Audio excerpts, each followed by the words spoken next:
Praise the Lord దేవునికి స్తోత్రం. and good morning. శుభోదయం. So let me read our foundation verse for this conference. ఈ conference కోసం ఉద్దేశించుకున్నటువంటి మూలవాక్యాన్ని చదువుకోండి. And they continue in Acts 2:42. Acts 2:42. అపోస్తలుల కార్యములు 2వ అధ్యాయం 42వ వచనం. And they continue steadfastly in the apostles' doctrine, in bracket discipleship, and in fellowship, bread breaking, and in prayer. వీరు అపోస్తలుల బోధనయందును బ్రాకెట్లో శిష్యత్వమునందు సహవాసమందును రొట్టె దృష్టి యందును ప్రార్థన చేయటయందును ఎడతెగక ఉండిరి. So yesterday we tried to do some digging deep in what is discipleship. నిన్నటి దినం శిష్యత్వం అంటే ఏంటి అనే విషయాన్ని తెలుసుకోవడానికి కొంచెం లోతుగా మనం త్రవ్వి ధ్యానం చేశాం. Yesterday night we dwelt on who and the difference between a disciple and a believer. నిన్నటి రాత్రి వర్తమానంలో విశ్వాసికి అలాగే శిష్యునికి మధ్య ఉన్నటువంటి వ్యత్యాసాన్ని మనం బాగా ధ్యానం చేశాం. And I must tell you, the disciple will go to heaven, and even the believer also will go to heaven. విశ్వాసి అలాగే శిష్యుడు ఇద్దరు కూడా పరలోకానికి వెళ్తారు. Both will go to heaven. ఇద్దరు పరలోకానికి వెళ్తారు. In spite of their contrast life. వారి యొక్క విశ్వాసి శిష్యుడు ఇద్దరి మధ్య ఉన్న జీవితంలో వ్యత్యాసం ఉన్నప్పటికీ కూడా వారిద్దరు పరలోకానికి వెళ్తారు. So don't think this is happy news. అయితే ఇది సంతోషకరమైన వార్త అని భావించకండి. In Telugu there is a proverb saying, ముందుంది ముసళ్ళ పండుగ. తెలుగులో ఒక సామెత ఉంది, మనందరికీ తెలుసు, ముందుంది ముసళ్ళ పండుగ. So we are going to attend the crocodile festival very soon. కాబట్టి మనం ఆ ముసళ్ళ పండుగని తొందరలో ఎదుర్కోబోతున్నాం, చూడబోతున్నాం. And on that day, God, you will all stand before the judgment seat of Christ, the believers. విశ్వాసులుగా ఉన్నటువంటి వారు యేసు ప్రభు యొక్క న్యాయపీఠం ముందు నిలబడాల్సినటువంటి సమయం అది. And on that day, He will ask an account of our life, the kind of life we live, the kind of lifestyle we live, the kind of careless life we live, the kind of selfish life we live. ఆ తీర్పు దినమున క్రీస్తు న్యాయపీఠం మీద విశ్వాసం నిలబడినప్పుడు మనం ఎంత స్వార్థపూరితమైనటువంటి జీవితాన్ని జీవించామో, ఎటువంటి విలువైన జీవితం జీవించామో, లోక సంబంధమైన జీవితం జీవించామో, మొత్తానికి కూడా మన జవాబుదారులుగా దేవుడు నిలబడాలి. I always tell my church members,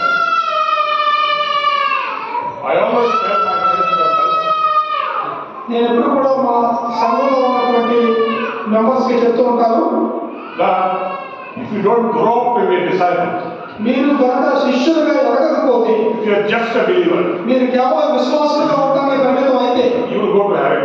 మీరు పరలోకానికి వెళ్తారు. But when a disciple goes to heaven, అయితే శిష్యులు పరలోకానికి వెళ్ళినప్పుడు he will be given a mansion, a palace to live in. మరి శిష్యులకు మాత్రం దేవుడు నివసించడానికి రాజ మహల్ లాంటి రాజు నివసించేటువంటి గొప్ప గృహాలు దేవుడు ఇస్తాడు. They will be given awards and rewards. మరి శిష్యులుగా ఉండేటువంటి వారికి మాత్రం దేవుడు గొప్ప గొప్ప బహుమానాలు, అవార్డులు ఇస్తాడు. But ordinary believer who wasted his life on the things of this world, although he goes to heaven, he will live in a small hut. మరి సాధారణమైన జీవితాన్ని జీవించిన విశ్వాసులు మాత్రము పరలోకానికి వెళ్ళినప్పుడు ఒక చిన్న గుడిసె లాంటి బహుమానాన్ని మాత్రమే దేవుడు ఇస్తాడు. And that hut will be like Jagannath housing. గుడిసె Jagadamma Jagannath housing. Jagannath illu. Jagadamma ఇల్లు. జగదమ్మ ఇల్లు ఇచ్చేటువంటి చిన్నపాటి ఇల్లు లాగా ఉంటుంది పరలోకంలో విశ్వాసులకు ఇచ్చేది దేవుడు. This ordinary believers who are not disciples. Okay, so you will have to live in Jagannath house all through eternity. కాబట్టి విశ్వాసులు వారు జీవించిన నిత్య కాలము కూడాను అలాంటి చిన్న గుడిసె లాంటి జగదమ్మ ఇంట్లోనే ఉండాల్సి వస్తుంది. While others live their lives receiving awards and rewards and high profile life, you will be sleeping the gates of heaven. శిష్యులుగా ఉన్న వారు చాలా ఉన్నతమైనటువంటి స్థలాల్లో, ఉన్నతమైన నివాసాల్లో పరలోకంలో ఉంటే, విశ్వాసంగా ఉండే వాళ్ళు మాత్రం ఆ గేట్ దగ్గర ఉండే సాదా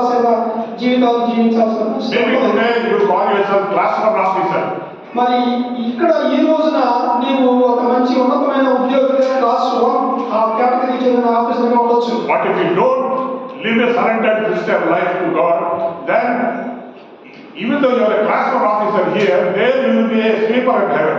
ఇక్కడ విశ్వాసిగా నువ్వు ఒక ఉన్నతమైన క్లాస్ 1 ఉద్యోగిగా ఉన్నప్పటికీ పరలోకంలో మాత్రం అక్కడ ఒక ఒక ఒక పాదలాగా ఒక చీకటి పెట్టుకుని ఊడ్చే పనులాగా ఉండాల్సి రావచ్చు. So, but remember, that will be for eternity. Whatever you earn, that will be for eternity. కాబట్టి నువ్వు ఏది భూమి మీద ఉన్నప్పుడు నువ్వు చేస్తావో దాన్ని బట్టి నిత్యత్వం నువ్వు గడపబోతున్నావు. It's not a punishment for few days or few years and then you'll be promoted. No promotions in heaven. పరలోకంలో ఎటువంటి ఉన్నతమైనటువంటి పదవులు ప్రమోషన్స్ హెచ్చించడం ఉండదు. అక్కడ ఏ స్థితిలోనూ ఆ స్థితిలోనే నిత్యత్వం ఉండాలి. Yes, all through your life, you will live as a class 4 employee in heaven and you live in only Jagannatha house. కాబట్టి పరలోకంలోకి వెళ్ళిన తర్వాత క్లాస్ 1 ఉద్యోగం అయితే నిత్యము అదే ఉద్యోగంలో అదే స్థాయిలో ఉంటావు. లేకపోతే జగనన్న క్లాస్ 4 ఒకవేళ నువ్వు క్లాస్ 4 గా నువ్వు పరలోకంలోకి వెళ్తే నిత్యము అలాగే ఉండాల్సి వస్తుంది. So this is okay. So అది మనం జ్ఞాపకం పెట్టుకోవాలి. But now today we are going to delve deep into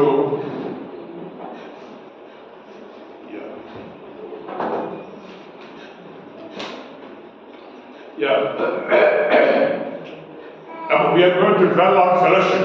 ఈ రోజు మనం సహవాసం అనేటువంటి అంశం మీద మన మనసును ధ్యానం చేయబోతున్నాం. Now when we talk about fellowship, what is there to talk? Already we are having good fellowship. మనం సహవాసం అనేటప్పటికి సహవాసం నుంచి ఏం తెచ్చుకుంటాం, మనం అందరం అదే కదా ఇక్కడ చేస్తున్నాం అనుకోవచ్చు. You know, the strength of the fellowship is based on love and unity. సహవాసం యొక్క బలం అనేది ప్రేమ మరియు ఐక్యత మీద ఆధారపడి ఉంటుంది. The real meaning of fellowship is first the love and unity and so on. సహవాసం యొక్క అర్థం ఏంటంటే ప్రేమ, ఆ తర్వాత ఐక్యత. ఇవి లేకుండా సహవాసానికి అర్థం లేదు. Now, what we see in the church, in the body of Christ, in the fellowship, is only a reflection of the original image of something else. So మన సంఘంలో కలుసుకున్నప్పుడు మనం చూసేది ఏంటంటే అది కేవలం ప్రతిబింబం మాత్రమే, అంతేగాని నిజమైన సహవాసానికి సంబంధించి మనం అనుభవించుకోలేదు. We see only the reflection in the mirror, but the original thing, if you have to understand the depth of this love and fellowship, we have to understand the depth of God's love. So దేవుని యొక్క ప్రేమ, ఈ యొక్క సహవాసంలో ఉన్నటువంటి మాధుర్యాన్ని, లోతును అర్థం చేసుకుంటే తప్ప మన అర్థంలో మన యొక్క ముఖాన్ని, ప్రతిబింబాన్ని ఎలా చూస్తామో అలాంటిదే చూస్తాము, కానీ ఆ లోతును మనం తెలుసుకోలేకపోతున్నాం సహవాసం గురించి. In Ephesians chapter 5:25. ఎఫెసీయులకు రాసిన పత్రిక 5వ అధ్యాయం 25వ వచనం. That's the Ephesians. ఎఫెసీ 5:25.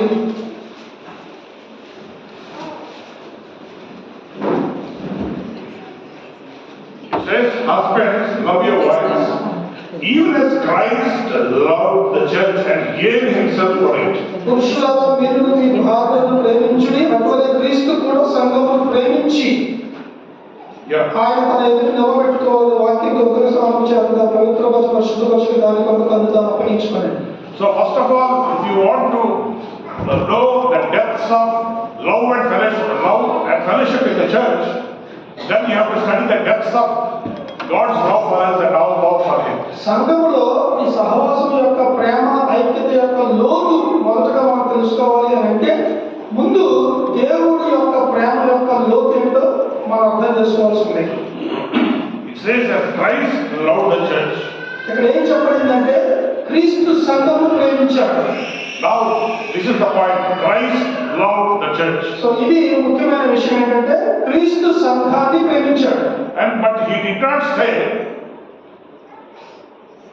just as Father loved the Son, so Christ loved the church. That's not the thing. ఇక్కడ తండ్రి కుమారుని ప్రేమించినట్లుగా క్రీస్తు సంఘాన్ని ప్రేమించాడు అని ఇక్కడ చెప్పలేదు. He did not compare the Father's love for the Son. ఇక్కడ తండ్రి యొక్క ప్రేమ కుమారుని మీద ఎలా ఉంటుందో దాంతో పోల్చి మాట్లాడుతున్నారు. Because Jesus believed in a romantic love.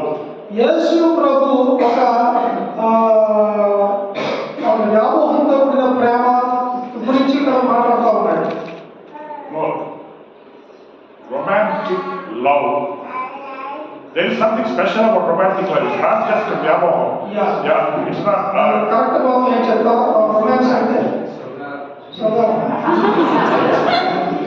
సరే రొమాన్స్ అందరికీ తెలిసిందే కదా.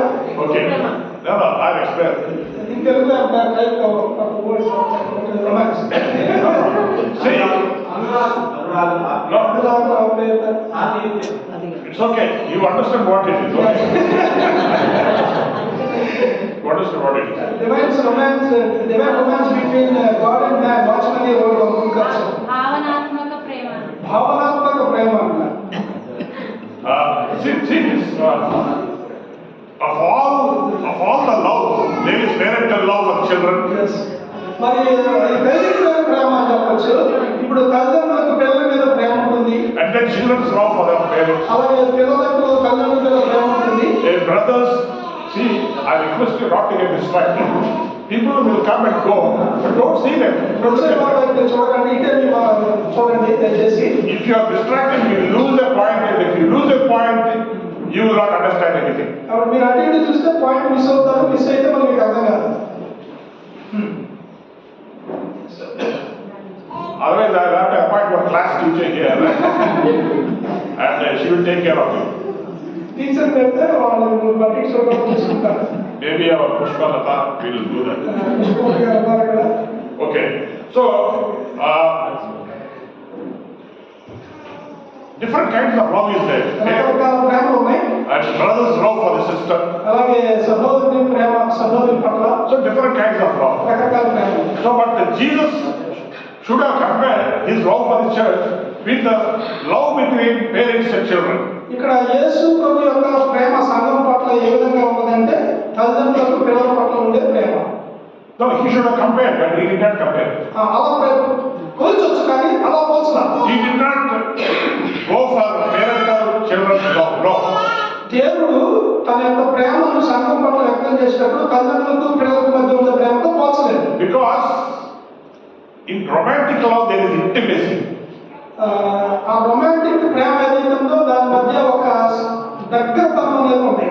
Intimacy, closeness.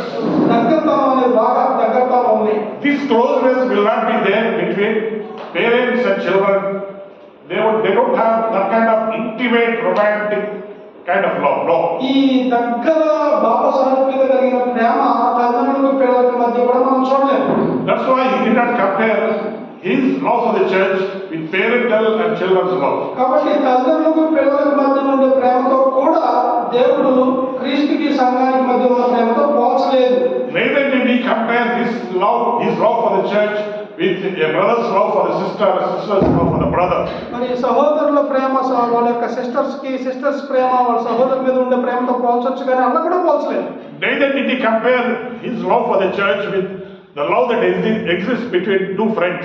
అలాగే స్నేహితుల మధ్య ఉండేటువంటి ప్రేమతో కూడా క్రీస్తుకి సంఘానికి మధ్య ఉండే ప్రేమతో పోల్చలేదు. So in every kind of love in the family or in the society, there are limitations.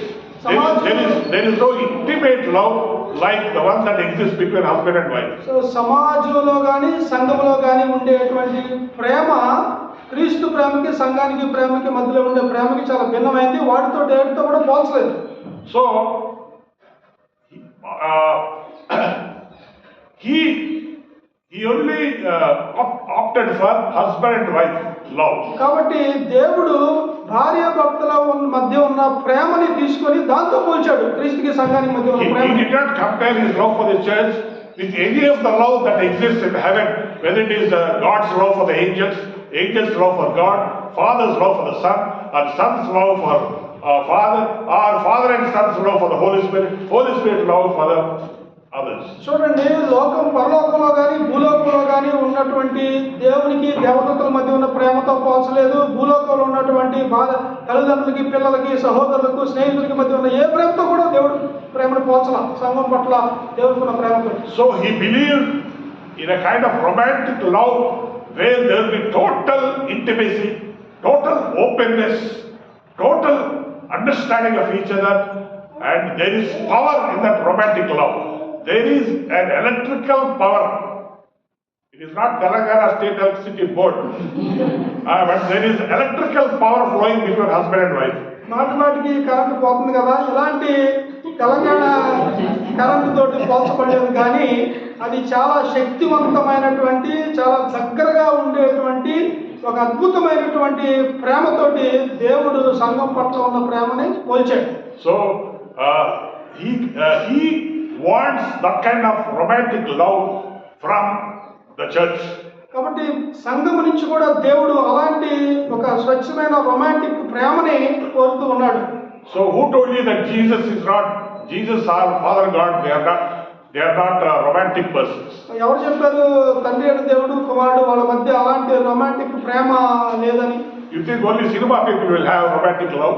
Only సినిమాలో ఉన్న హీరోయిన్ల మధ్య రొమాంటిక్ ప్రేమ ఉంటుంది అనుకుంటున్నారు. But I'm telling you one thing, that even for the cinema field, which produces so many films on romantic love, for them the basis is the God's romantic love for His people. Cinema నిర్మాతలు కూడా వారు ఏదైతే romantic లవ్ని చూపిస్తూ ఉంటారో సినిమాల్లో, వారికి కూడా ఆధారం ఏంటంటే యేసు ప్రభు సంఘాన్ని ప్రేమించాడు కదా, అదే వాళ్ళ ఆధారంగా తీసుకొని ఆ సినిమాలు చేస్తూ ఉంటారు. Whether they knowingly or unknowingly, they are following the supermodel in heaven, that is God's romantic love for human beings. వారికి ఇది తెలిసి కావచ్చు, తెలియక కావచ్చు, పరలోకంలో దేవుడు మన పట్ల చూపించే, సంఘం పట్ల చూపించేటువంటి అద్భుతమైనటువంటి ఆ రొమాంటిక్ లవ్ ని వారు మాదిరిగా తీసుకొని సినిమాలు చేస్తూ ఉంటారు. So there is power in this love. కాబట్టి ఈ ప్రేమలో ఎంతో శక్తి ఉన్నది. There is life in this love. ఈ ప్రేమలో జీవం ఉన్నది. And there is intimacy in this love. ఈ ప్రేమలో చాలా దగ్గరతనం ఉంది. There is a fire in this love. ఈ యొక్క ప్రేమలో ఎంతో గొప్ప మంట ఉన్నది. Yes. అవును, I can understand what it is. అక్కడ మనం దాన్ని అర్థం చేసుకుంటాం. Maybe youngsters who once fell in love with a girl or a boy, they can understand little bit. యవనస్తులు అమ్మాయిలు అబ్బాయిలతో, అబ్బాయిలు అమ్మాయిలతో ప్రేమలో పడేటువంటి వారు కొంచెం ఈ అర్థం చేసుకుంటారు. You know, I can understand this very much. ఇది నేను కూడా బాగా అర్థం చేసుకోగలను. When I was at the age of 14, 14 సంవత్సరాల వయసులో నేను ఉన్నప్పుడు I liked a girl నేను ఒక అమ్మాయిని ప్రేమించాను. and I fell in love with her. నేను ఆమెతో ప్రేమలో పడ్డాను. I don't know what is love and all that. అప్పుడు నాకు ప్రేమ అంటే ఏంటో తెలీదు. But there was love flowing out of me for her. నాలో నుంచి ప్రేమ పొంగి పొరులుతూ ఉండేది ఆమె పట్ల. And I call that love, that yearning for each other, craving for each other. In that love relationship, I found an electrical power flowing between two persons. కాబట్టి ఆ ప్రేమ బంధంలో మా ఇద్దరి మధ్య కూడా ఒక కరెంటు అనేది ప్రవహిస్తూ ఉండేది. Yes. At every word I said to her, every other word that she said to me. So నేను ఆమెతో చెప్పే ప్రతి మాట, ఆవిడ నాతో చెప్పే ప్రతి మాటలో కూడా శక్తి ప్రవహిస్తూ ఉండేది. There used to be some power, some attraction, something exciting. ఏదో ఒక రకమైన ఉత్సాహం, ఉత్సుకత, శక్తి ఆ మాటల్లో దొరుకుతూ ఉండేది. So that is why in that before marriage love life that people experience, there is an electrical force in between them that makes this love affair, love story interesting. So వివాహానికి ముందు ఈ ప్రేమికులు ఏదైతే ప్రేమలో పడతారో వారి మధ్య ఇలాంటి ఒక శక్తివంతమైనటువంటి ప్రేమ మనం చూస్తూ ఉంటాం. So when God talks about romantic love, I'm able to correct. And everybody who enjoys that relationship between a husband and wife, they do correct with it. కాబట్టి దేవుడు సంఘాన్ని ప్రేమిస్తున్నాను అని చెప్పినప్పుడు ఈ భార్య భర్తలతో పోల్చి ఏదైతే చెప్పాడో దాన్ని అర్థం చేసుకోవడానికి మనం ఎలాంటి ప్రేమతో మనం కనెక్ట్ అయ్యి మనం అర్థం చేసుకోవచ్చు. And that's why he wants us to understand how much he romantically loves us. కాబట్టి భార్య భర్తల మధ్య ఉండే ప్రేమతో పోల్చినప్పుడు దేవుడు సంఘాన్ని ఎంతగా ప్రేమిస్తున్నాడో మనం అర్థం చేసుకోవాలని కోరుతున్నాడు. You know, the one feeling between two lovers or God and His people is that yearning, craving to talk to each other, to meet each other, to spend time together talking about many things. That is what God expects, that kind of thing from the church. So ఇద్దరు ప్రేమికులు కానీ భార్య భర్తల మధ్య ఒకరి పట్ల ఒకరు వారు ఏ విధంగా అయితే వాంఛిస్తారో, ఏ విధంగా ఒకరికొకరు ఆ ప్రేమని కాల్చుకునేటువంటి ప్రయత్నం చేస్తారో, ఆ విధంగా దేవుడు సంఘం పట్ల తన ప్రేమని ఎంతో కాంక్షిస్తూ ఉన్నాడు. So that is the kind of love that God expects, just as He loved the church, that is all the human beings. ఆ విధంగా దేవుడు సంఘాన్ని ప్రేమిస్తున్నాడు. సంఘాన్ని నుంచి కూడా అటువంటి ప్రేమను దేవుడు He ఆశిస్తున్నాడు. is expecting the same electrifying, energetic, interesting, fiery love between us and God. దేవునికి మనకి మధ్య, మనకి దేవునికి మధ్య కూడా అలాంటి శక్తివంతమైనటువంటి ప్రేమని దేవుడు ఆశిస్తున్నాడు. I will imagine like this. నేను ఈ విధంగా ఊహించుకుంటా ఉన్నాను. In Genesis it says that God every day comes to meet Adam and Eve in the cool of the evening. సాయంకాలం సమయంలో దేవుడు ఏదైనా తోటలో ఉన్న ఆదాము అవ్వని కలుసుకోవడానికి వస్తూ ఉండేవాడు. And that cool of the evening means maybe 4:30 to 5 or something like that. ఆ చల్లని సాయంకాలం 4:30 సుమారుగా ఆ ప్రాంతంలో Every day he comes with a fire in his love to meet Adam and Eve. ప్రతి రోజు కూడా ఆ ప్రేమలో ఎంతో శక్తితోటి మంటతోటి దేవుడు ఆదామును కలుసుకోవడానికి వస్తూ ఉండేవాడు అనుకుంటాను. So I will imagine like this. నేను ఆ విధంగా ఊహించుకుంటా ఉంటాను. Every day the angels observe God leaving heaven at 4:30 p.m. and coming sometime, I don't know, 6 o'clock, 7 o'clock, whatever. బహుశా దేవదూతలు చూస్తూ ఉంటుంటారు దేవుణ్ణి. సమయం అయింది 4:30, ఈయన బయలుదేరుతాడు. Where is he going? అక్కడికి వెళ్తున్నాడు ఈయన. We have millions of angels here, and the archangels, the Father is there, Holy Ghost is there, and so many things are here. Where is he going? Exactly at 4:30 he is leaving somewhere. లక్షల కోట్ల సంఖ్యలో దేవదూతలు మనం ఉన్నాం. తండ్రి అయిన దేవుడు ఉన్నాడు, పరిశుద్ధాత్మ దేవుడు ఉన్నాడు. ఈ మధ్యలో యేసు ప్రభు 4:30 అక్కడికి వెళ్తున్నాడు. So it's just like this.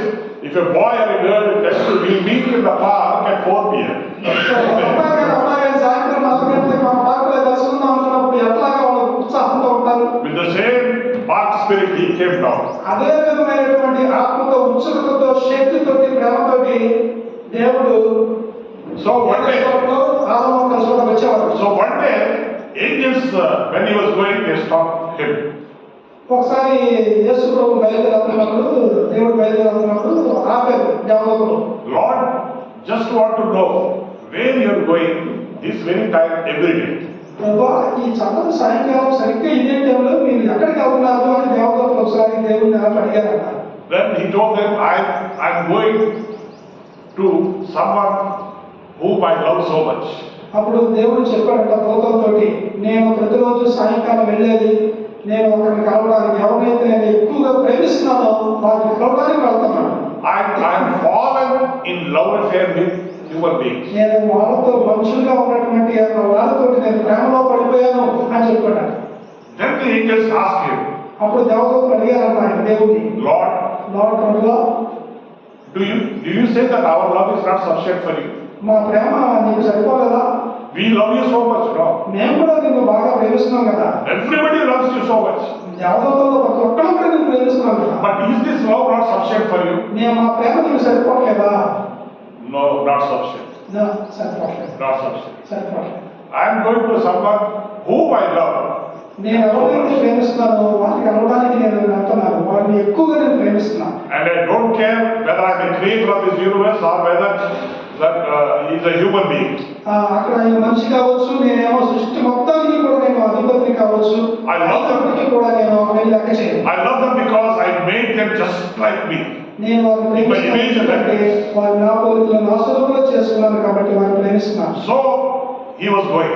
కాబట్టి ఆయన వెళుతూ ఉన్నాడు. And that was a fiery, lively love relationship between God and human beings. అది దేవునికి మానవునికి మధ్య ఉన్నటువంటి అందమైనటువంటి అద్భుతమైనటువంటి ప్రేమ బంధం. But the day that Adam and Eve fell, into disobedience, ఎప్పుడైతే ఆదాము అవ్వలు అవిధేయత అనే పాపంలో పడిపోయారో it was a failed love affair for God.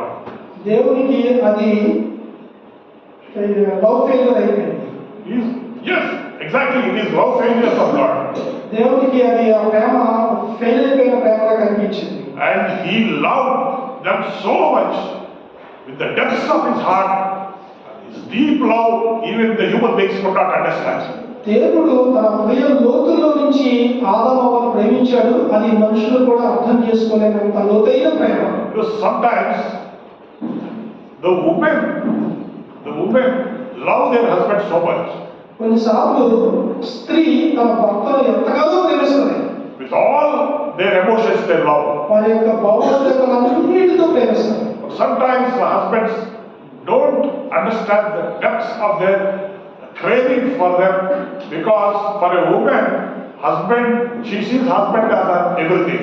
But for a man, a wife is part of the many things in life, in society, because he goes to the society, he has many other friends, many things that he has to attend to. And for him, a man can never really understand the depths of a wife's love for the husband. భర్త తన యొక్క సర్వస్వం, భార్య తన యొక్క సర్వస్వం భర్తే అనుకుని తన పూర్తిగా భావోద్రేకాలతోటి, తన పూర్తి శక్తితోటి తన ప్రేమని భర్త పట్ల తన వాంఛను ప్రదర్శిస్తూ ఉంటుంది. అయితే భర్త తనకున్నటువంటి లోక సంబంధమైన అనేక వ్యవహారాలను బట్టి, బాధ్యతలు బట్టి భార్య యొక్క ఆ ప్రేమను పూర్తిగా అర్థం చేసుకోలేని స్థితిలో భర్త ఉంటాడు. And so, in the same way, God's love for this humankind is so deep, so intimate, that his heart broke when human beings simply ignore his love. అదేవిధంగా దేవుని యొక్క ప్రేమ కూడా భర్త పట్ల భార్యకి ఏ విధమైన ప్రేమ ఉందో అట్లాగా దేవుడు ఈ మనుషుల పట్ల ప్రేమని కలిగి ఉంటే ఈ మనుషులు ఆ ప్రేమని వమ్ము చేసినప్పుడు దేవుడి యొక్క హృదయం పగిలిపోయింది. So human beings, the Adam and Eve disobeying God and listening to a strange person can be equal to an illegal adulteric affair. చూడండి, మరి ఈ తెలియనటువంటి వ్యక్తి తోటి ఈ ఆదాము అవ్వలు కలవడం వలన వాళ్ళు ఈ యొక్క తప్పులో పడిపోయారు. So a holy person, a clean person, full of pure love, పరిపూర్ణమైన his heart was broken into millions of pieces.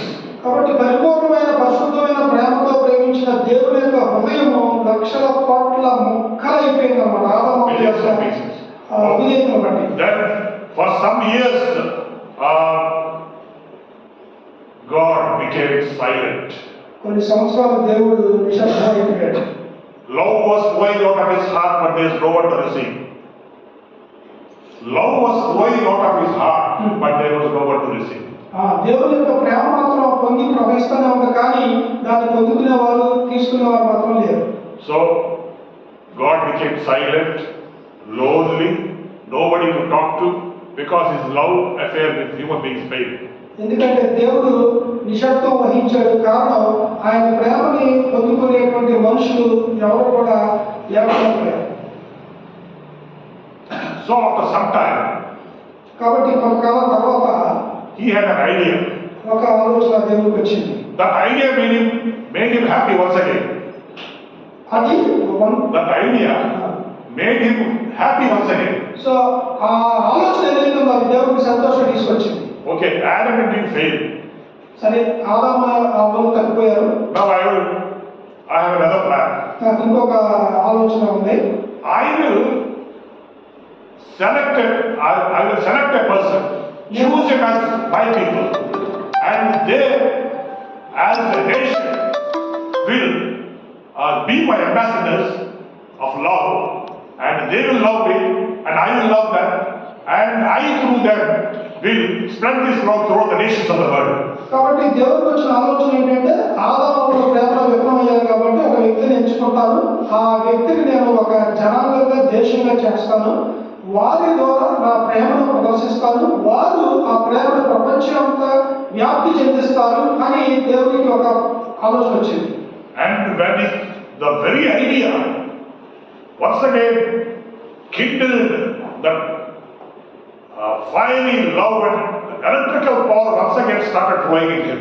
కాబట్టి దేవుడు మళ్ళీ ఏదైతే ఆ యొక్క శక్తివంతమైనటువంటి ఆ యొక్క ప్రేమలో అది మళ్ళీ ప్రపంచంలో ప్రారంభించింది. So he saw once again a bride in Israel. కాబట్టి ఇశ్రాయేలులో ఆయన మరొకసారి ఆ వధువుని చూడగలిగాడు. Once again the romantic love started in him.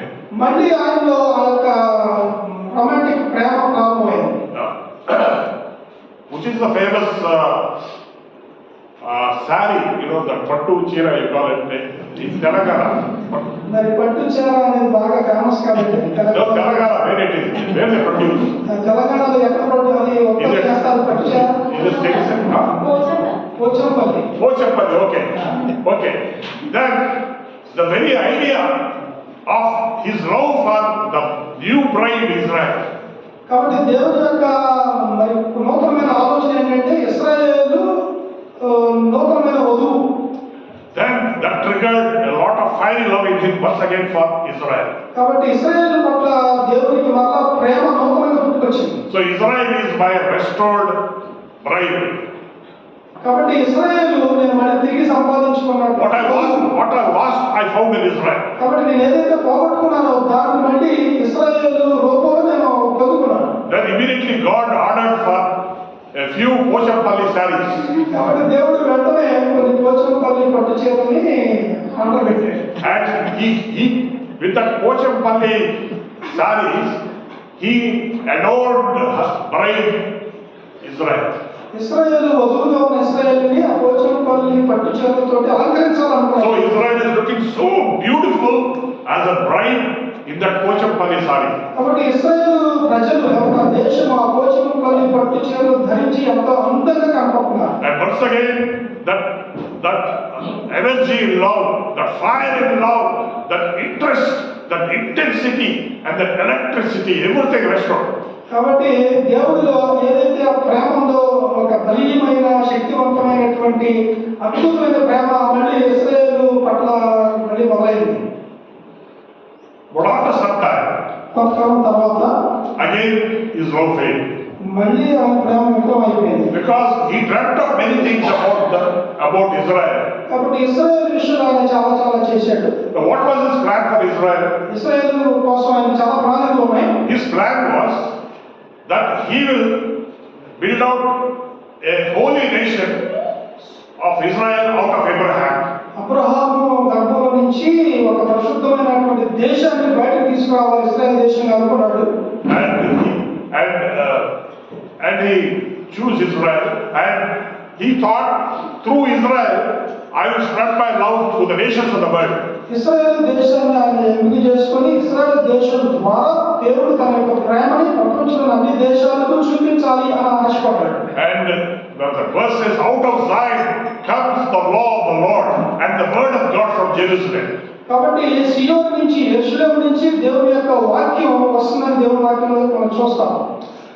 In the same way, he wanted Israel to be a great blessing to the nations of the world. కాబట్టి ప్రపంచంలోని అన్ని దేశాలకు కూడా ఇశ్రాయేలు ఒక పాఠంగా ఒక మాదిరిగా ఉండాలని దేవుని సంకల్పం. What the tragedy is that God's faith in Israel, God's love for Israel was once again saw a disappointing end. So విచారకరమైన విషయం ఏంటంటే దేవుడు ఇశ్రాయేలు పట్ల పెట్టుకున్న నమ్మకము ప్రణాళిక ఉద్దేశాలన్నీ మళ్ళీ విఫలం అయిపోయాయి.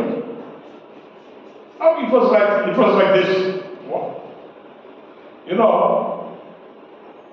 A man was sent to reform prostitutes in red light area in Bombay.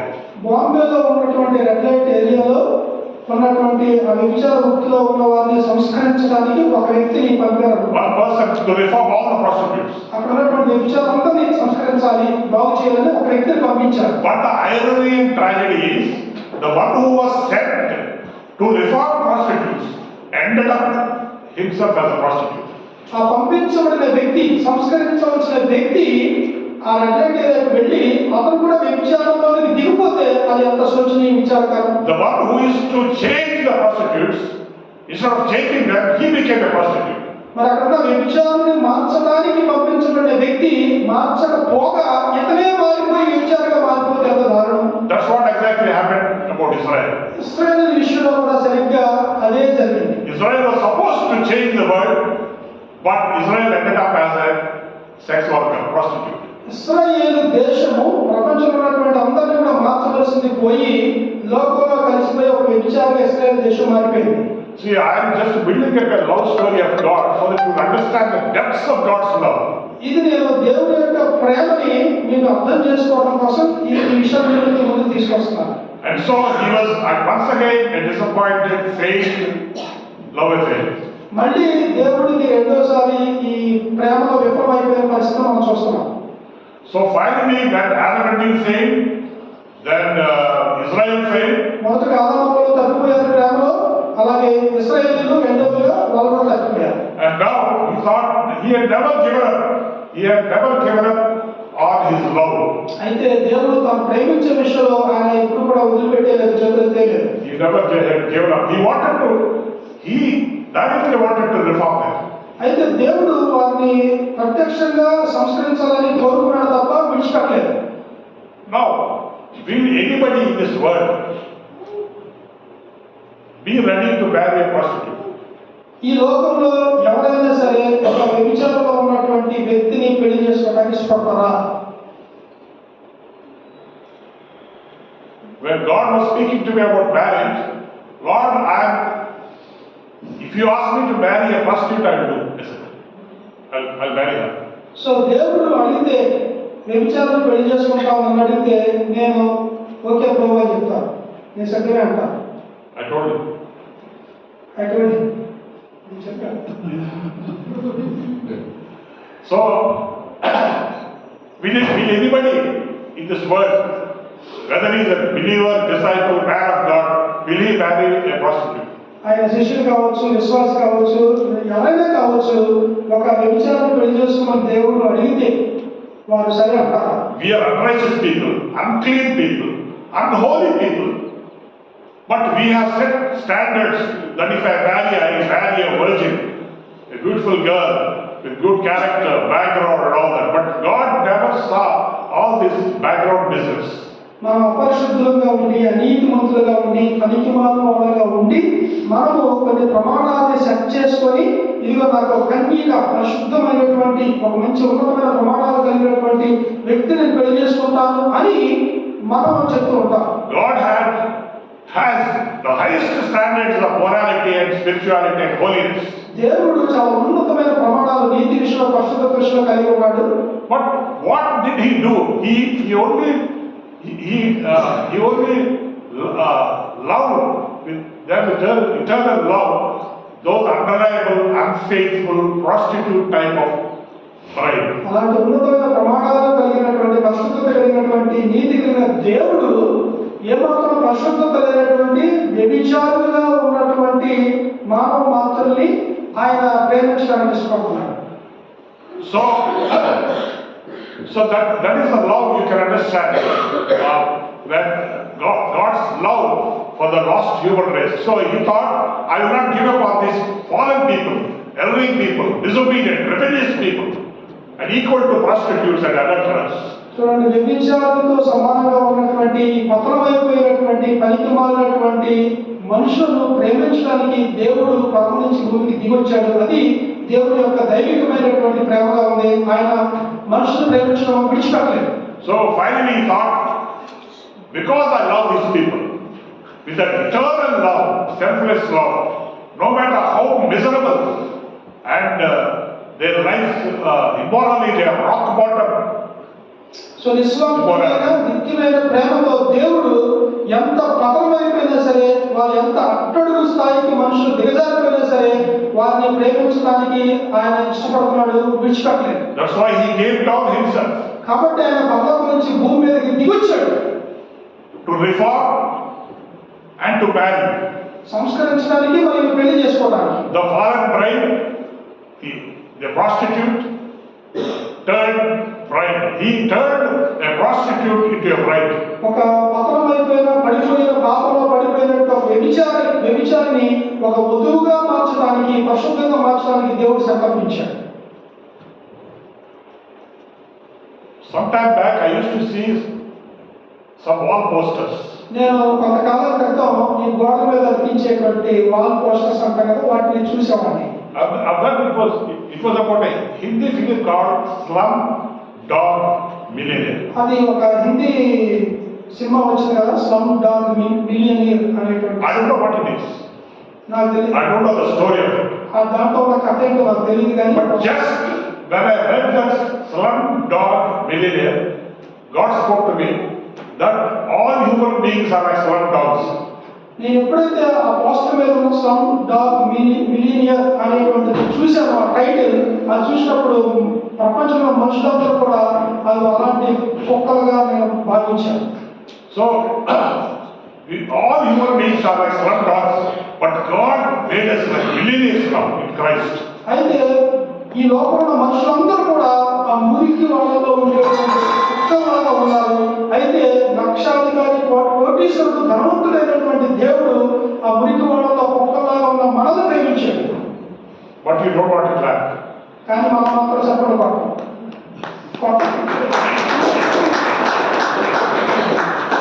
He's talking about us. మన గురించి ఆయన మాట్లాడుతున్నాడు. And what promotion he gave. ఎలాంటి ఉన్నతమైన శక్తి దేవుడు మనకి ఇచ్చాడు. We are all like slum dogs going after the world, the flesh, the Satan. But he redeemed us and made us like millionaires. People who live in slums like dogs, they are poverty stricken. They are so poor, miserable, living miserable lives. But God made them millionaires. మురికి వాళ్ళలో ఉండే కుక్కల్లాగా మనం పనికి మాలిన ఈ లోక సంబంధమైన శరీరాశలని, కోరికలని, చెత్త చెదారం, పాపాన్ని చురుకుంటూ ఉంటున్నటువంటి అలాంటి పరిస్థితుల్లో మనల్ని దేవుడు పూర్తిగా సమూలంగా మార్చివేసి, పరిశుద్ధంగా తీర్చేసి, ఒక కోటీశ్వరులుగా దేవుడు, లక్షాధికారులుగా ఉన్నతమైన స్థితిని దేవుడు మనకి ఒక భాగ్యవంతమైన జీవితాన్ని దేవుడు మనకి ఇచ్చాడు. See, unless you understand the God's love for us, దేవుని యొక్క ప్రేమ ఏంటో మన పట్ల అర్థం చేసుకోకపోతే, I am taking pains to make you understand, giving different examples of the depth of God's love for someone who don't care about God's love. దేవుని ప్రేమకి లెక్క పత్రం లేని వాళ్ళు దేవుని ప్రేమ యొక్క లోతు తెలుసుకోవాలని నేను ఎంతో కష్టం తీసుకొని ఇన్ని ఉదాహరణలు మీ ముందు ఉంచుతూ ఉన్నాను. It's like this. This love is like this. ఆ ప్రేమ విధంగా ఉంటుంది. Let us assume President Donald Trump, his son, coming to India, flying all the way to Kodada. I'm talking about Trump's son. He comes to love and marry a person in Kodada slum. America president Donald Trump గారి యొక్క కుమారుడు America దేశం నుంచి విమానంలో ఎగిరి వచ్చి కోదాడ పట్టణంలో దిగి, కోదాడలో ఉన్న మురికి ఓడలో ఉన్నటువంటి ఒక పేద అమ్మాయిని, దిక్కులేని అమ్మాయిని పెళ్లి చేసుకుంటే ఎలా ఉంటుందో ఊహించండి. Do you understand this? దీన్ని మీరు అర్థం చేసుకోగలరా? Can you understand? అర్థం చేసుకోగలరా దీన్ని మనం? If God talks to one of you, దేవుడు మీతో కనుక మాట్లాడుతూ ఉంటే, to marry an illiterate, you are MA being, so why don't you marry an illiterate? మరి మీలో ఉన్న అవతల దేవుడు మాట్లాడుతూ ఉంటే ఒక నిరక్షరాస్యురాన్ని పెళ్లి చేసుకోమని, Will you do it? నువ్వు ఆ పని చేస్తావా, పెళ్లి చేసుకుంటావా? Oh, that sister is saying no. Sister చెప్పింది "నో" అని. Oh, లేదు, చేసుకోను. you won't do it. మనం చేయమా, దేవుడు చెప్పేసి. If he asks you to, suppose he asks a person, a brother, ఒకవేళ ఒక సహోదరుడు దేవుడు అడిగితే, you are just a BCom, నువ్వు కేవలం BCom పట్టభద్రుడివే, but he will, if God gives you a bride who didn't have MA, MPhil, Phil, and all that. ఒకవేళ ఒక అమ్మాయి ఎంఏ, ఎంఫిల్, ఫుల్ఫిల్ అన్ని పట్టాలు పూర్తి చేసుకున్న అమ్మాయిని కనుక చేసుకోవాల్సి వస్తే, బీకాం చదివే అమ్మాయి, Now who is great? One who is educated, highly educated is great, or the one who is not so educated is great. మరి కొంచెం చదువుకున్న వ్యక్తి గొప్పనా లేకపోతే ఎంతో ఉన్నతమైన చదువులు అనేక డిగ్రీలు సంపాదించుకున్న వ్యక్తి గొప్ప? But usually a man will not accept such proposal. సాధారణంగా పురుషుడు అలాంటి ప్రపోజల్ వస్తే దాన్ని అంగీకరించారు. Because I am a graduate and she is MA, BA, MPhil and so many things. నేనేమో కేవలం డిగ్రీ, ఆవిడేమో పీజీలు పిహెచ్డీ అన్ని చేసింది. And she will not listen to me. కాబట్టి ఆవిడ నా మాట భవిష్యత్తులో If I tell her anything, then she will say, I learned something in MPhil, this is like this. ఒకవేళ నేను కనుక పెళ్లి చేసుకున్నాక ఆమెకి ఏదైనా చెప్తే నేను అది చదివి ఇది చదివి అని చెప్తుంది. You don't know boy, you are only BCom boy. నీకేం తెలియదు, నువ్వు only B com But I am highly educated. నేనేమో చాలా ఉన్నతమైన విద్యాభ్యాసం చదివాను. So sometimes God will ask you to do things that are contrary to what you believe. మరి మనం నమ్మే వాటికి భిన్నంగా దేవుడు కొన్నిసార్లు మనం చేయమని చెప్తాడు. And to know the depths of God's love for all of us, I have given you this President Trump example. దేవుడి యొక్క ప్రేమ, కొలతలేని ప్రేమ యొక్క లోతేంటో మనం తెలుసుకోవడం కోసం డొనాల్డ్ ట్రంప్ యొక్క కొడుకు కోదాడులో ఉన్నటువంటి మిల్కివాడలో ఉన్న అమ్మాయిని పెళ్లి చేసుకోవడం అనే ఉదాహరణ మీకు ఇచ్చారు. And I don't know what compassion can I give you to make you understand God's love. దేవుడి యొక్క ప్రేమ మీరు అర్థం చేసుకోవడానికి, బాగా ఎదగడానికి ఇంకా ఎలాంటి ఉదాహరణ ఇవ్వాలో నాకు తెలియడం లేదు.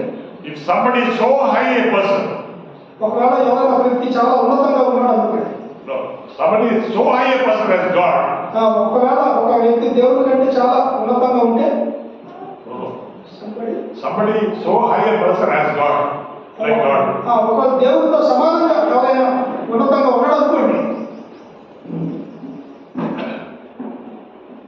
then if he decides to love you with an eternal love, will you accept it or not? Can you understand the depths of that love? ఒక మనిషి దేవుడితో సమానంగా ఉన్నంత మనిషి ఎవరైనా సరే మిమ్మల్ని ప్రేమిస్తున్నాను అని అంటే మీరు దాన్ని అర్థం చేసుకుంటారా, It's అంగీకరించగలుగుతారా? very difficult to understand the love that a person on the top has for the person at the lowest rung of the ladder.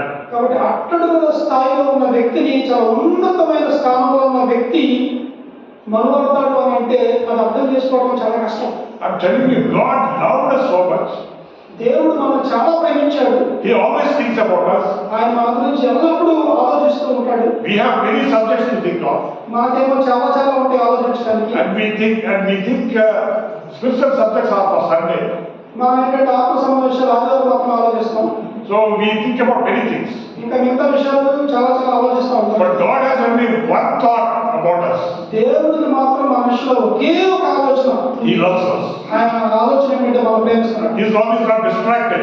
ఆయన యొక్క ప్రేమ అటు ఇటు చెందిపోయేది కాదు. His love is not diverted by other things. ఆయన వేరే వేరే విషయాలతో ఆయన ప్రేమ విషయంలో కలిగిపోయాడు కాదు. But he loves you so much that he wants you to understand. He wants you to reciprocate the love for him.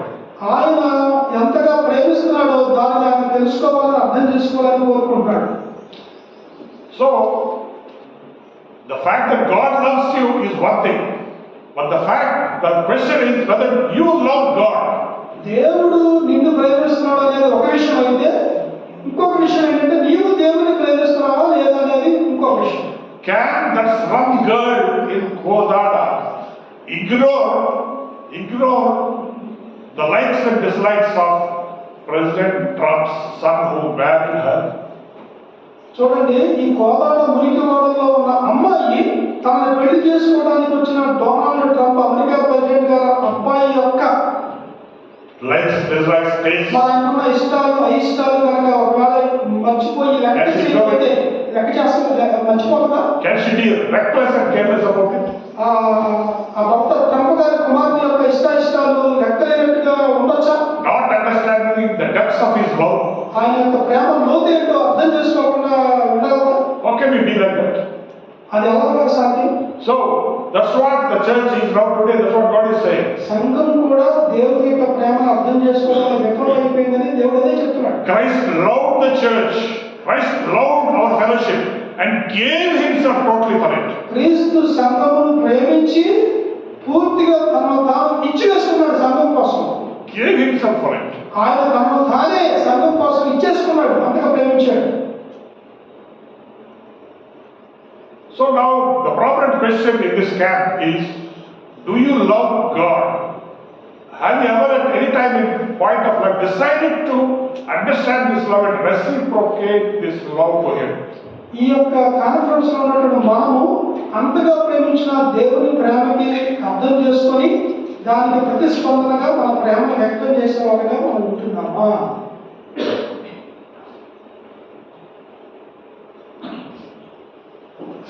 Sometime back I was ministering in Rajahmundry.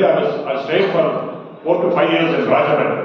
రాజమండ్రిలో కొంతకాలం క్రితం 4-5 సంవత్సరాలు నేను నివసించడం జరిగింది. After our marriage. పెళ్ళైన తర్వాత And on the birthday of my wife, మా యొక్క భార్య పుట్టినరోజున I always have the habit of writing some poems about my wife. నా భార్య గురించి కొన్ని కవితలు రాయడం నాకు అలవాటు. పుట్టినరోజు సందర్భంగా I write poems about my wife. I write poems about God and all that, everything. So నా భార్య కోసమే కాదండి, నేను దేవుడి గురించి ఇంకా మిగతా కొన్ని విషయాల గురించి కవితలు రాసే అలవాటు నాకు ఉంది. So one day, on her birthday, on a piece of white paper, I wrote in Telugu. తెలుగులో ఒక తెల్లకాగితం మీద నా భార్య గురించి కవిత రాశాను. గోదావరి నది ఒడ్డున పుష్పించిన నల్ల గులాబీ. అలా రాశాను. చెప్పండి. గోదావరి నది ఒడ్డున పుష్పించిన నల్ల గులాబీవి నువ్వు అని రాశాను. Yeah. But my wife looks dark, but she's beautiful in dark. Darkness of the beauty, there's beauty in darkness. నా భార్య నలుపు రంగులో ఉన్నప్పటికీ కూడా చాలా ఆ నలుపు రంగులోనే చాలా అందంగా ఉంటుంది. Yes. So I wrote that, and at that time, my church elder came to visit me. So ఆ సందర్భంలో ఆ సమయంలో ఆ సంఘ పెద్ద మా ఇంటిని దర్శించడం జరిగింది. Then he came and saw that writing on the table. ఆయన వచ్చి ఆ టేబుల్ మీద నేను రాసినటువంటి కాగితం మీద ఉన్న కవిత చూశాడు. What is this? ఏంటిది అన్నాడు. గోదావరి నది ఒడ్డున పుష్పించిన నల్ల గులాబీ. What is this? గోదావరి నది ఒడ్డున పుష్పించిన నల్ల గులాబీ ఏంటిది అన్నాడు. Who is this నల్ల గులాబీ? ఎవరు ఈ నల్ల గులాబీ అని అడిగాడు. I said, my wife is my nalla gulabi. అప్పుడు నేను చెప్పాను, నా భార్య నా నల్ల గులాబీ అని చెప్పాను. Then he said, oh, this kind of love letters, you should not write after marriage, only before marriage. చెప్పాను, పెళ్లికి ముందు ఇట్లాంటి కవితలు రాయాలి కానీ పెళ్ళైన తర్వాత రాయకూడదు అన్నాడు. Then who said I should not write love letters to my wife after marriage? ఎవరు చెప్పారయ్యా పెళ్ళైన తర్వాత భార్యకి ప్రేమ ఉత్తరాలు రాయకూడదు అని అన్నా నేను. So on many occasions I expressed my love in the form of poetry to my wife. So చాలా సందర్భాల్లో నా భార్య పట్ల నాకున్న ప్రేమని కవితాత్మకంగా నేను వ్యక్తం చేస్తూ ఉండేవాడిని. You know, I loved my wife, and I still love my wife, even though she is no more. So నా భార్యని నేను ప్రేమించాను, ఇప్పటికీ కూడా ఆవిడ లేకపోయినా సరే ప్రేమిస్తున్నాను. I love her smile. నేను ఆమె యొక్క నవ్వుని ఇష్టపడతాను. When she laughs, she will be very beautiful. ఆవిడ చనిపోయినప్పుడు When she laughs, ఆవిడ నవ్వినప్పుడు చాలా అందంగా ఉంటుంది. when she laughs, you can see all the 32 teeth white in white color. ఆవిడ నవ్వినప్పుడు ఆవిడ నోట్లో ఉన్న ముక్కలు పళ్ళు చాలా తెల్లగా ముత్యాలుగా కనిపిస్తాయి. All, like dazzling teeth, pure white. చాలా స్వచ్ఛమైనటువంటి తెల్లని రంగులో ముత్యాలుగా మెరిసిపోయేటట్టుగా ఉంటాయి. So, and then I also like her voice. Her voice is so sweet. ఆమె యొక్క స్వరం కూడా నాకు చాలా ఇష్టం, చాలా తీయగా ఉంటుంది ఆవిడ యొక్క స్వరం. So sometimes she asks me, why did you marry me? కొన్నిసార్లు ఆవిడ నన్ను అడుగుతుంది, నన్ను ఎందుకు పెళ్లి చేసుకున్నావు అని. So I tell her, I like your smile, so I fell for your smile. So నీ నవ్వు నాకు ఇష్టం కాబట్టి నవ్వు నేను పడిపోయాను చెప్తాను. And some other times she will ask me, why did you like me? ఇంకొక సందర్భంలో నన్ను ఎందుకు నువ్వు ఇష్టపడ్డావు అడిగితే Then I tell her, your voice is so sweet, like honey flowing out of your mouth. అప్పుడు నేను మరొక సందర్భంలో ఎలా చెప్పాను, నీ యొక్క స్వరం అంటే నాకు ఇష్టం, అది ఏంటంటే ఒక తేనె ప్రవహించినట్లుగా ఉంటుంది నీ యొక్క స్వరం అని అన్నాను. Oh, So no wonder she has so many doubts why I loved her. కాబట్టి ఆవిడకి చాలా అనుమానం, అలాగే నన్ను నువ్వు ఎందుకు ఇష్టపడుతున్నావు అని అడుగుతూ ఉంటుంది, నేను చెప్తా ఉంటాను. So that's why here why I'm making all these points is because it might be of some use to you. Because Christ loved the church as a husband should love her wife. So భర్త భార్యను ప్రేమించినట్లుగా వారి మధ్య ఉండేటువంటి ప్రేమతో పోల్చి క్రీస్తు సంఘాన్ని ప్రేమిస్తున్నాడు అని చెప్పడానికి ఇవన్నీ నేను మీకు ఉదాహరణ చెప్తున్నాను. కారణం ఏదో ఒకటి మీకు ఉపయోగకరంగా ఉంటుందని. See, I will tell you, if your life should be of higher quality in character and in love and in everything, first you must reciprocate God's love for you. You should love him back with the same emotional, electrifying love to God. నీ యొక్క భర్త ఒక ఉన్నతమైనటువంటి స్థితిలో ప్రమాణాలతో ఉండాలి అని నువ్వు ఆశపడితే, ప్రవర్తన విషయంలో దేని విషయంలోనైనా సరే, మొదట నీవు నీ దేవుడు నీ పట్ల ఎంత ప్రేమ కలిగి ఉన్నాడో అది అర్థం చేసుకోవాలి. When you understand that, you will be so very grateful to God for that depths of the love with which he loves you.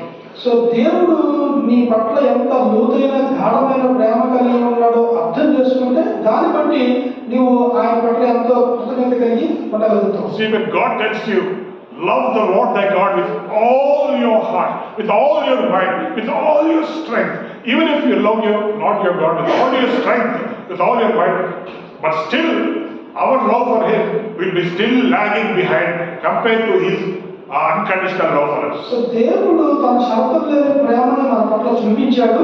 కాబట్టి దేవుడు కూడా మనం ఆయన ప్రేమించలేకపోతున్నప్పటికీ కూడా పూర్ణ హృదయంతో, పూర్ణాత్మ, పూర్ణ శక్తి, పూర్ణ హృదయ వివేకంతో ఆయన ప్రేమించాలి అని చెప్తున్నాడు. Nobody who will fail to reciprocate his or her love to God can never love their husbands or their wives in the way that God wants them to love. దేవుని ప్రేమకు ప్రతిస్పందనగా తిరిగి ప్రేమించలేనటువంటి ఒక భర్త గాని, భార్య గాని, ఒక స్త్రీ పురుషుడు ఎవరైనా సరే ప్రేమించడంలో విఫలమైతే తన భర్తని, తన భార్యని ప్రేమించడంలో కూడా సఫలం కాలేదు. So the original image is God's love for us and our love for God. That is the original image. So వాస్తవికమైన చిత్రం ఏంటంటే దేవుని ప్రేమ మన పట్ల ఏమైనది, మన ప్రేమ దేవుని పట్ల ఏమైనది, ఇది వాస్తవికమైన దృశ్య కావ్యం. And when we reciprocate God's love for us by loving him back, then that love will again be reflected in between husband and wife, in the family, and again that will in turn be reflected in the church, among the families, among the different families in the church. దేవుని ప్రేమ నా పట్ల, నా ప్రేమ దేవుని పట్ల, ఒకరి ప్రేమ ఒకరి పట్ల ప్రతిబింబిస్తూ ఉంటేనే భార్య భర్తల ప్రేమ కూడా ఒకరి మీద ఒకరికి ప్రతిబింబంలాగా ఉంటుంది. అదే ప్రేమ కుటుంబంలో ఉంటుంది, సంఘంలో ఉంటుంది, సమాజంలో ఉంటుంది. If we don't understand this or study this at first, no use of talking just about love and unity among the fellowship in the church. సహవాసంలో, సంఘంలో మాటలకే పరిమితం అయితే ప్రేమ గురించి దానివల్ల అది వాస్తవికంగా మనం చూపించాం. Because what we have, the kind of love we have from God, that will be reflected in the family between husband and wife, and again that will be reflected in the church in the form of love for one another. కాబట్టి దేవుని పట్ల మన యొక్క ప్రేమ అనేది మనం చూపించగలిగినప్పుడు మాత్రమే, ప్రతిబింబింపు చేసినప్పుడు మాత్రమే అదే ప్రేమని మనం కుటుంబం పట్ల చూపించగలుగుతాము, సంఘంలో, సమాజం పట్ల కూడా చూపించగలుగుతాము. What we find in the church, that the church, the bride of Christ, is very hard-hearted towards God. అయితే మనం వధువు సంఘంగా చెప్పబడుతున్నటువంటి మన ప్రేమ చాలా కఠినతరంగా, కష్టతరంగా కనపడుతుంది. See, you are under the impression that you love God so much, but that's not true. అయితే మనం ఎలాంటి భావ వ్యక్తీకరణ మనం చేస్తున్నామంటే దేవుని పట్ల మనకి ప్రేమ ఉన్నట్లుగా చేస్తాం. Because you are a child of God, daughter and son of God, and okay, you will have some love for God, and you think just by praying and studying the word, coming to church, having fellowship, that means oh, I love God so much. No. దేవుడు కుమారునిగా, కుమార్తెగా ఉన్నావు కాబట్టి ప్రార్థన చేస్తున్నావు, Bible చదువుతున్నావు, చర్చికి వస్తున్నావు, అన్ని కార్యక్రమాలు చేస్తున్నావు కాబట్టి అదే దేవుడు ప్రేమిస్తున్నావు అనుకుంటున్నాం. But that's not true. అయితే అది వాస్తవం కాదు. You're not really loving him. నిజానికి దేవుని పూర్తి హృదయంతో ప్రేమించట్లేదు. You're not really loving him. This is only surface level love. ఇదంతా కూడా పై పోతుతో కూడిన ప్రేమ. What is surface? This is also love, but this is not deeper love. ఇది కూడా ప్రేమే, పై ప్రేమే, కానీ లోతైన ప్రేమ కాదు. Because that prema you are showing by just praying few minutes, coming to church, having fellowship, saying praise the Lord, going for gospel work. So that is only the surface level. So ఏంటి ఈ పై ప్రేమ అని అంటే మనం చక్కగా ప్రేజ్లో చెప్పుకోవడం, పాటలు పాడటం, ప్రార్థన కొంచెం సేపు చేసుకోవడం, బయట సేవకు పరిచయం కొరకు కొంచెం సేపు వెళ్ళొచ్చేసేయడం, ఇదంతా కూడా లోతైన ప్రేమకి అర్థం కాదు, పై ప్రేమే. Jesus said, if you love me, keep my commandments. యేసు ప్రభువు ఏం చెప్తున్నాడంటే, నువ్వు నన్ను ప్రేమిస్తే నా ఆజ్ఞలు పాటించు. So now how should we prove our love to God? By keeping His commandments. ఆయన ఆజ్ఞలను మనం అనుసరించడం ద్వారా దేవుడిని ప్రేమిస్తున్నామని ఎలా రుజువుపరచగలం? Every day God will speak to us in many ways. We are not perfect. We are never perfect. మనం ఎప్పటికీ పరిపూర్ణం కాలేము. అయితే దేవుడు ప్రతిరోజు కూడా అనేకమైన విషయాలు మనతో ముచ్చటిస్తూ ఉన్నాడు. He will tell you, oh, that friendship is not good. ఆయన చెప్తూ ఉంటాడు, నీకు ఆ దుష్ట సహవాసం మంచిది కాదు అని. Don't talk like that. Why are you talking like that? అలా మాట్లాడదు. ఎందుకు అలా మాట్లాడుతున్నావు? Why are you talking like that? ఎందుకు అలా మాట్లాడుతున్నావు? Is that the way you speak to your wife, or you speak to your husband, or speak to your pastor, or speak to your co-brother in the church? Is that the way? అదే నా మాట్లాడే విధానం. నీ భర్తతో, నీ భాషగారితో, నీ సహోదరుడితో, నీ సహోదరుడితో, నీ స్నేహితులతో మాట్లాడతాను అదేనా? Like that, God will make many corrections. ఆ విధంగా దేవుడు ప్రతిరోజు మనల్ని ఎన్నో విధాలుగా సరి చేస్తూ ఉంటాడు. Oh, come on, you are a married man, but you are too close with that girl.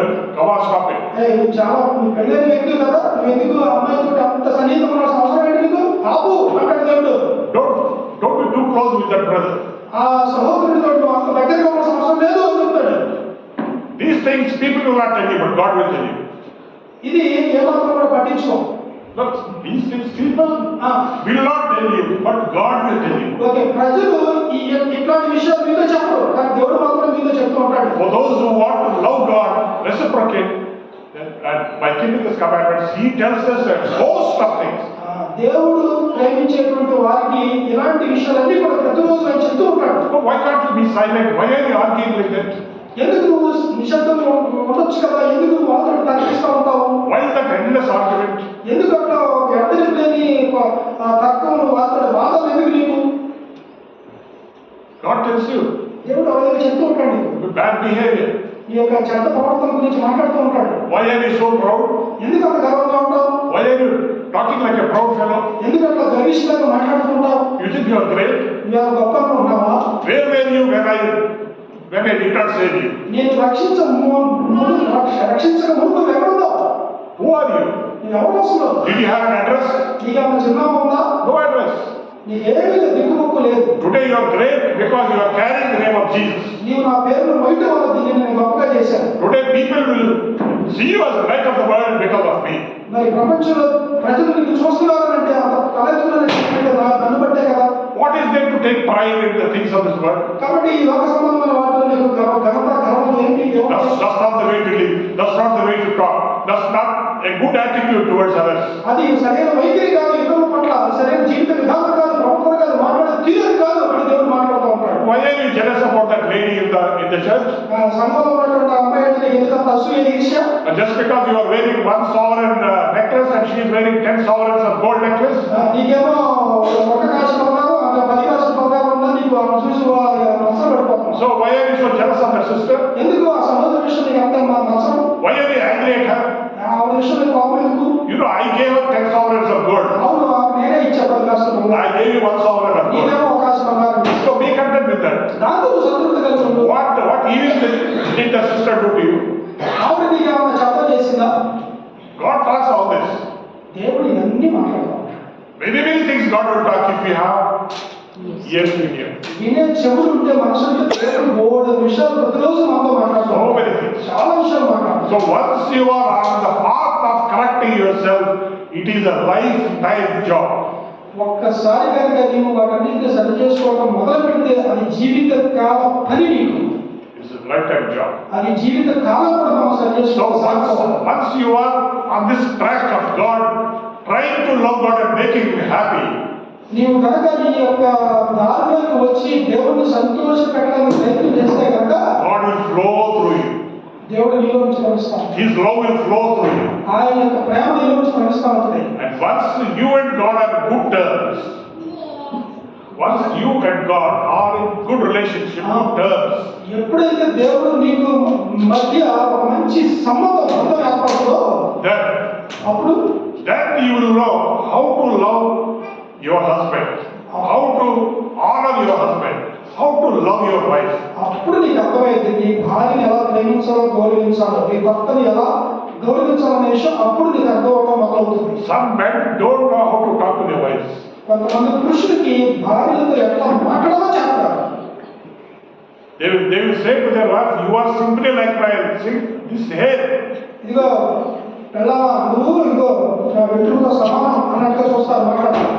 Recklessly, ఏమాత్రం కూడా లెక్క చేయకుండా no respect, ఏమాత్రం గౌరవం no affection, no love. ఏమాత్రం ప్రేమ ఉండదు ఒక దగ్గరతనం ఉండదు. Who told you to talk like that? ఆ విధంగా మాట్లాడిన ఎవరు చెప్పారు నీకు? Are you Adolf Hitler? నువ్వేమన్నా అడాల్ఫ్ హిట్లర్వా? How can you behave like that? ఏ విధంగా నువ్వు అలాగే ప్రవర్తించగలవు? And even women honoring their husbands. స్త్రీలు కూడా ఏం తక్కువ కాదు. వారి భర్తను గౌరవించాలి. So, it is not just for men, it's also for women. So పురుషులకి స్త్రీలకు కూడా వర్తిస్తుంది.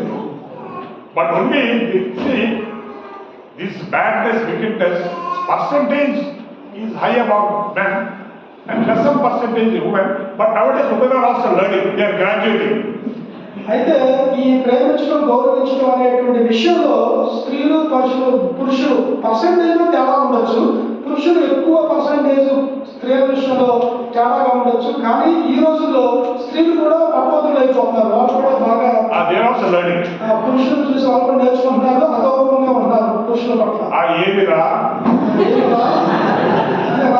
వచ్చేసింది ఎవరు? What if you don't think me well, I'll go back to my house. ఏంటి నువ్వు మన పోషించుకుంటా చూసుకోకపోతే మా ఇంటికి వెళ్ళిపోతాను. So, a child of God, a disciple of God, one who wants to love God, reciprocate with God, must make corrections in wife and husband relationships, must make corrections in the family, because that can be reflected in your family, and your family, your husband and wife relationship will be really loving, affectionate, and with respect for each other. దేవుని కుమారునిగా కుమార్తెగా శిష్యునిగా ఉండబడే ప్రతి ఒక్కరు దేవుని ప్రేమను రుచి చూసేగిన ప్రతి ఒక్కరు కూడా భార్య భర్తల పట్ల ఒకరి పట్ల అలాంటి ప్రేమను చూపించగలిగితే ఆ ప్రేమ కుటుంబంలో ప్రతిబింబిస్తుంది. అదే ప్రేమ సంఘంలో సమాజంలో ప్రతిబింబిస్తుంది. ఆ యొక్క సంబంధ బాంధవ్యాలు కుటుంబం అనేది ఎంతో ప్రేమ పూర్వకంగా ఫలవంతంగా ఉంటుంది. If we simply take this verse and they continued steadfastly apostles' doctrine and in fellowship. And in fellowship what can we, there's nothing in this fellowship if we don't delve on the depths of our love for God and God's love for us. ఇక్కడ మీరు చక్కగా వాక్యం చదువుకొని ఆ అపోస్తలుల బోధ యందు సహవాసం ఎడతెగక ఉండని అని చదువుకుంటే ఏముంది దాంట్లో? సహవాసం అంటే దేవుని యొక్క లోతైన ప్రేమని మనం అర్థం చేసుకోకపోకుండా దాంట్లో అర్థం లేదు. సహవాసం Once your love relationship between your romantic love relationship between you and God is on the right path, then everything will change. Family will change, relationships in the family will change. Then that will reflect on the church. The church will be full of the depths of the love of Christ. We will love each other, we will respect each other, we will not be jealous of others, we will not guilt others, we will not degrade others. కాబట్టి దేవుని యొక్క ప్రేమని మొట్టమొదట అర్థం చేసుకొని మనం ఆస్వాదించగలిగినప్పుడే ఆ ప్రేమని మన ఇంట్లో చూపించగలుగుతాం. సంఘంలో కూడా ఆ లోతైన ప్రేమ పొందుతూ ఉంటుంది. ఆ ప్రేమలో ఉన్న మాధుర్యాన్ని చూస్తాం. ఒకరినొకరు మనం తక్కువగా చూడటం కానీ లేకపోతే విషము చూపు చూడటం కానీ ఇలాంటివన్నీ కూడా సంఘంలో ఉండవు. లోతైన ప్రేమ కనబడుతుంది. So in the church we have, if there are 100 people in the church, hardly 10 people are disciples, 90 people are believers. సంఘంలో ఒక 100 మంది ఉన్నారనుకోండి క్రైస్తవులు, వారిలో కష్టంగా 10 మంది శిష్యులు ఉంటారు, మిగతా 90 మంది విశ్వాసులే ఉంటారు. So that's why we have not really attained the love that we should have in the church in tune with our love for God and God's love for us. కాబట్టి మనం ఈ కారణం చేత తక్కువ సంఖ్యలో ఉండడం చేత ఈ దేవుని యొక్క ప్రేమని మనం చూపించే విషయంలో విఫలమైపోతాం, ప్రభావం చూపించలేకపోతాం. We are not powerful as a church. We are not powerful. మన సంఘంలో అంత శక్తివంతంగా మనం ఉండలేకపోతున్నాం. You know that love of God is not flowing in the church among the members as it should be. సంఘంలో ఉండవలసిన విధంగా ఈ విశ్వాసుల మధ్య శిష్యుల మధ్య ప్రేమ అనేది కనిపించడం లేదు. So now coming to Acts 4:30. అపోస్తలుల కార్యములు 4వ అధ్యాయము 11వ వచనం చూద్దాం.